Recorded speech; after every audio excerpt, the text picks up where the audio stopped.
जुड़ चुके हैं दी अर्थ न्यूज़ के साथ और मैं हूं आपके साथ रोमी केतनी। जिस तरीके से हम आपको लगातार कई डॉक्टर से रूबरू करवा रहे हैं और अलग अलग टॉपिक्स पर बात कर रहे हैं, खासकर कोविड किस तरीके से हर एज के इंसान के साथ जुड़ा हुआ है और अलग अलग बीमारियों पर भी हमने बात की। और आज हम बात करने वाले हैं बच्चों की, क्योंकि जिस तरीके से लगातार खबरों में भी देखने को मिल रहा है कि तीसरी लहर जो है कोविड की सबसे ज़्यादा हिट करेगी बच्चों को। और इस सब पर हमारे साथ बातचीत करने के लिए जुड़ चुके हैं डॉक्टर संजीव डिगरा हैं, जो कि चाइल्ड स्पेशलिस्ट हैं SMGS में। इनसे बातचीत करेंगे। सर, मेरा सबसे पहला सवाल यही है कि क्या बच्चे जो हैं लो रिस्क पर हैं एडल्ट से, या वो हाई रिस्क पर हैं? क्योंकि हम देख रहे हैं कि एडल्ट्स की तो बात की जा रही है, पर बच्चों की ज़्यादा बात नहीं होती है कि बच्चों में कोविड का खतरा है या नहीं है। तो आप इस पर क्या कहेंगे? देखिए, बच्चों में भी इन्फेक्शन का खतरा तो है। इन्फेक्शन बच्चों में भी हो रहा है और बड़े सारे इस बारी बच्चे जो हैं वो इन्फेक्ट हुए भी हैं। बट एक बात जो अच्छी वो ये है कि बच्चों में अभी तक हमने जो देखा है कि 90% बच्चे जो हैं या तो एसिम्टोमेटिक होते हैं या बड़े माइल्ड सी डिजीज़ होती है। सिर्फ 10% बच्चों में थोड़ा सा मॉडरेट या सीवियर डिजीज़ देखने में आ सकती है। बट यूजुअली हमने देखा है कि ज़्यादातर बच्चे जो हैं, जैसे हमारा जो अपना यहाँ पे एक्सपीरियंस रहा है कि मियरली कोविड की वजह से हमें नहीं एडमिट करना पड़ा उनके। हमें वही बच्चा हमने एडमिट किया है कोविड पॉजिटिव जिसको कोई अंडरलाइंग और कोई प्रॉब्लम भी है। मान लीजिए एक बच्चा कोई उसको दिमाग का टीबी है, या वो किसी उसको दौरे पड़ते हैं या कुछ, उस वजह से वो हमारे पास एडमिट हुआ और हमने जब बाद में उसके टेस्ट किया तो वो पॉजिटिव निकल आया। तो बट अगर आप ये कहें कि सिर्फ कोरोना की वजह से, कोविड की वजह से उसको कोविड निमोनिया हो गया और हमें उसके लिए एडमिट करना पड़ा, तो वो अभी वैसी सिचुएशन हमारे यहाँ नहीं आई है। हाँ, पर कुछ एक कंडीशंस हैं जो कोविड रिलेटेड हैं। कोविड इन्फेक्शन के दौरान या ज़्यादातर कोविड इन्फेक्शन होने के 2 से लेकर 4 हफ्ते के बाद अक्सर बच्चे उस कंडीशन के साथ प्रेजेंट करते हैं। उसको हम लोग मिस सी कहते हैं, मल्टी सिस्टम इन्फ्लेमेटरी सिंड्रोम है कोविड रिलेटेड। तो बच्चों में देखने में आता है और वो थोड़ी सी सीरियस डिजीज़ होती है। उसको टाइम से पिकअप किया जाए, टाइम से डायग्नोज किया जाए तो उसका ट्रीटमेंट है, बच्चे ठीक हो जाते हैं। हमने लास्ट ईयर भी कई ऐसे बच्चे जो हैं हमारे पास एडमिट हुए, हमने उनको ट्रीट किया। अभी इस वेव के बाद अब हमें लग रहा है कि शायद इस तरह की प्रॉब्लम के साथ बच्चे अब हमारे पास आएंगे आगे। और अभी हाल ही में 3 बच्चे जो हैं हमने अपने यहाँ डिपार्टमेंट में डायग्नोज भी किए हैं और ट्रीट भी किया है उनको, और वो ठीक है जी। ट्रीटमेंट के बाद वो ठीक है जी। सिम्टम्स की बात करें तो सिम्टम्स एज इट सेम रहते हैं एडल्ट्स और जो चिल्ड्रन हैं उनके सिम्टम्स की अगर बात करें, जैसे हमने बड़ों में तो सिम्टम्स कई तरीके से बताए जाते हैं, पर बच्चों के सिम्टम्स समझना थोड़ा मुश्किल रहता है, क्योंकि बच्चों में हम देखते हैं कि कॉमन कोल्ड जो है एक बहुत कॉमन सी चीज़ ही मानी जाती है, या उन्हें फीवर होना भी कॉमन चीज़ मानी जाती है। तो क्या सिम्टम्स एज इट सेम है, और कब सिम्टम्स जो हैं पहचानने चाहिए कि ये सीवियर हो सकते हैं या कोविड हो सकता है? देखिए, सिम्टम्स तो फीवर, कफ, खांसी होना, ज़ुकाम हो जाना, गले में दर्द होना ये तो एडल्ट्स में भी हम देखते हैं, शरीर में दर्द होना, सिर दर्द होना, और बच्चों में भी ये होते हैं। इसके अलावा बच्चों में पेट खराब हो जाना, यानी कि दस्त, उल्टियाँ, पेट दर्द, आँखों का लाल हो जाना, स्किन पे रैश, लाल रंग के चकत्ते पड़ जाना, वो सब चीज़ें बच्चों में देखी जा रही हैं, ख़ासकर से इस वेव में जी।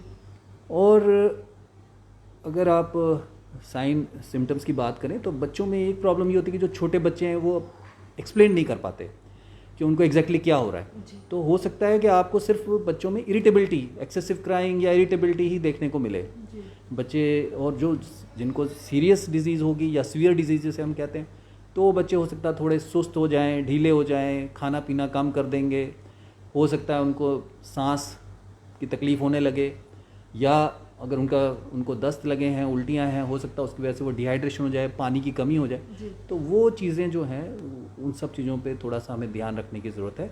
अगर इस तरह के कोई साइन सिम्टम्स होते हैं तो उसको नज़रअंदाज ना करें और इमीडिएटली अपने डॉक्टर को कॉन्टैक्ट करें। इसके बाद हम यही बात करेंगे कि प्रिवेंशन एंड ट्रीटमेंट क्या रहता है, क्योंकि जिसको अगर किसी बच्चे को ऐसा हो जाता है तो आई थिंक सो बच्चों से ज़्यादा जो पेरेंट्स हैं वो पैनिक हो जाते हैं उस समय में। तो प्रिवेंशंस तो पहले ज़रूरी हैं ही है, अगर होता है तो ट्रीटमेंट क्या रहता है?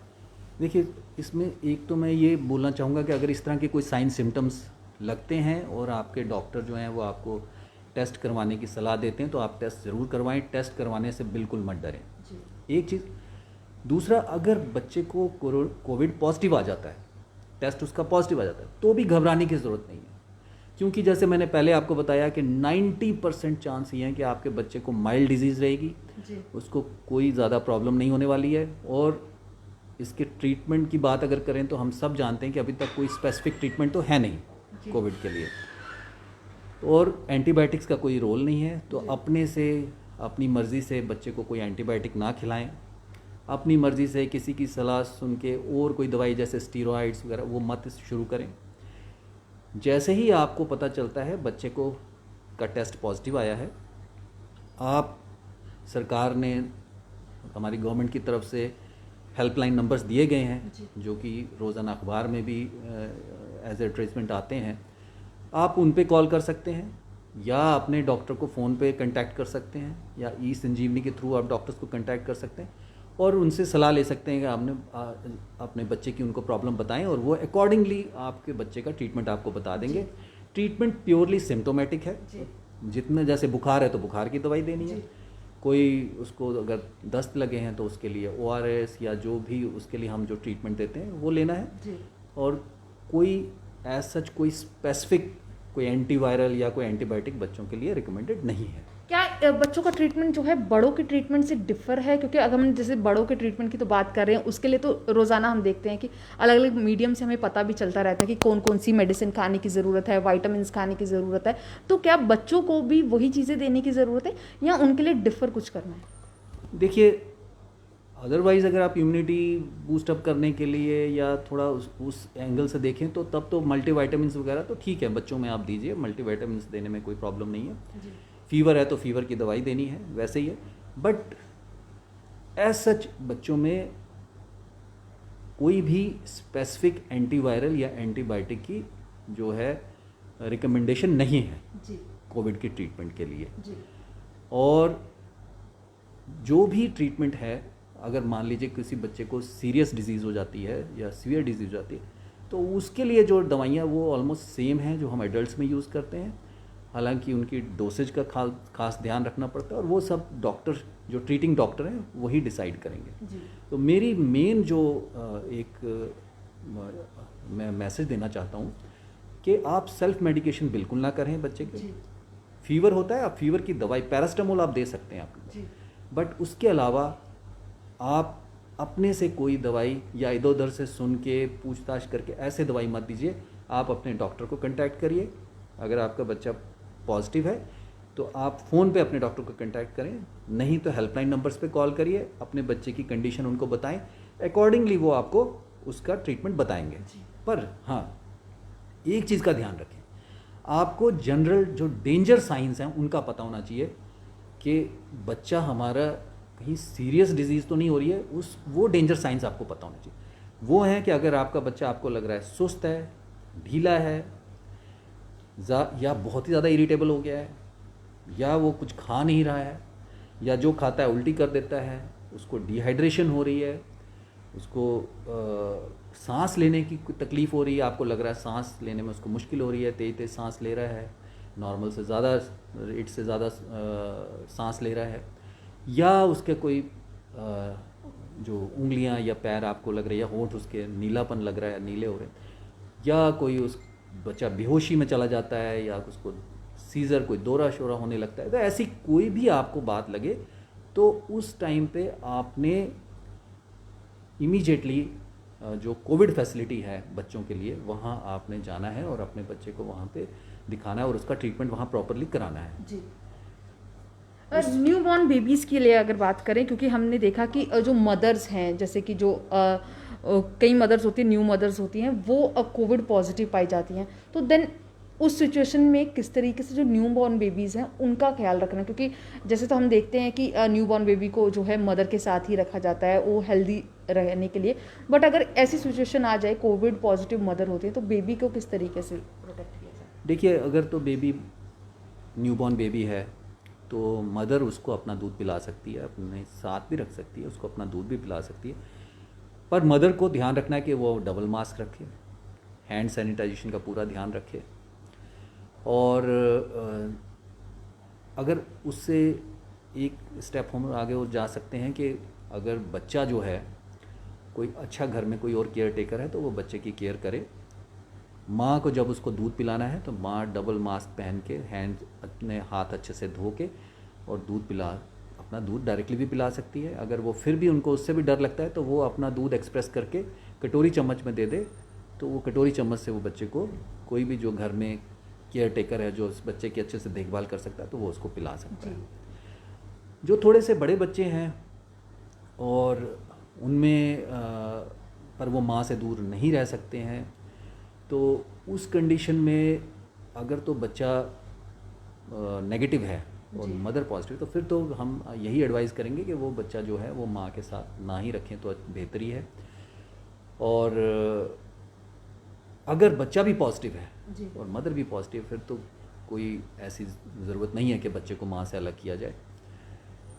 और प्रिवेंशन की जो बात आप कह रहे हैं कि इसको प्रिवेंट कैसे किया जा सकता है, तो उसके लिए तो मेनली वही है जो कोविड अप्रोप्रिएट बिहेवियर है जी। उसमें प्रॉपर मास्क पहनना, हैंड सैनिटाइजेशन का ध्यान रखना, जब भी कभी आप किसी सरफेस को हाथ लगाते हैं, अपने नाक या मुंह को हाथ लगाते हैं, उसके बाद अपना हाथ ज़रूर धोएं, साबुन और पानी से धोएं। और अगर आप के पास उस समय साबुन और पानी नहीं तो एटलीस्ट आप हैंड सैनिटाइज़र ज़रूर यूज़ करें जी। सोशल डिस्टेंसिंग का ध्यान रखें जी। और स्पेशली जब छोटे बच्चे हैं, जो 2 साल से छोटे बच्चे हैं, हमें पता है हम उनको प्रॉपरली मास्क नहीं पहना सकते जी।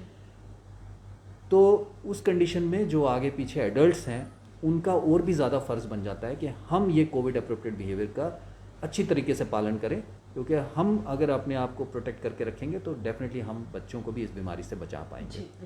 और अभी इस टाइम पे बिना किसी ज़रूरत के आप अपने घर से ना निकलें। बिल्कुल सर, लास्ट मेरा सवाल यही रहेगा कि इस समय हम बड़ा ज़्यादा देख रहे हैं कि थर्ड वेव की बात हो रही है और इसमें ये खास कर कहा जा रहा है कि थर्ड वेव जो है बच्चों को इफेक्ट करेगी, जो खबरों में देखने को मिल रहा है। बट वहीं हमने कुछ ऐसे इंटरव्यूज़ भी देखे, डॉक्टर्स द्वारा ही कहा गया कि थर्ड वेव जो है बच्चों पर ऐसा कोई इफेक्ट नहीं डालने वाली है, या जिस तरीके से जो बातें हैं ये सिर्फ गलत बातें कही जा रही हैं। तो आपकी राय में क्या लगता है कि बच्चों पर ऐसा कोई इफेक्ट होने वाला है? अगर होता है तो क्या वो कितनी सीवियर कंडीशंस तक जाने वाला है? देखिए, ऐसा है कि पहली बात तो कि थर्ड वेव आएगी नहीं आएगी, कब आएगी ये कहना बड़ा मुश्किल है। तो क्योंकि सेकंड वेव आई तो अब हमें इस बात का हमें अंदेशा है, हमें डर है इस बात का कि हाँ थर्ड वेव भी आ सकती है। पर हाँ, हम लोग उस वेव को रोक भी सकते हैं, और अगर रोक नहीं पाए तो कम से कम उसका हम प्रभाव बहुत कम कर सकते हैं अगर हम आगे से अपना ये ध्यान रखें कि हम कोविड अप्रोप्रिएट बिहेवियर को सही तरीके से पालन करेंगे और टाइम टू टाइम जो भी गाइडलाइंस जो सरकार हमें बता रही है हम उसका पूरे मन से उसको हम पालन करेंगे। दूसरी बात है कि क्या ये बच्चों में ज़्यादा घातक होगी या उनके लिए ज़्यादा परेशानी होगी? तो देखिए, जैसे मैं पहले बता चुका हूँ कि कोविड जो है बच्चों में अभी तक देखा गया है कि 90% बच्चे जो हैं उनको सिर्फ माइल्ड डिजीज़ होती है जी।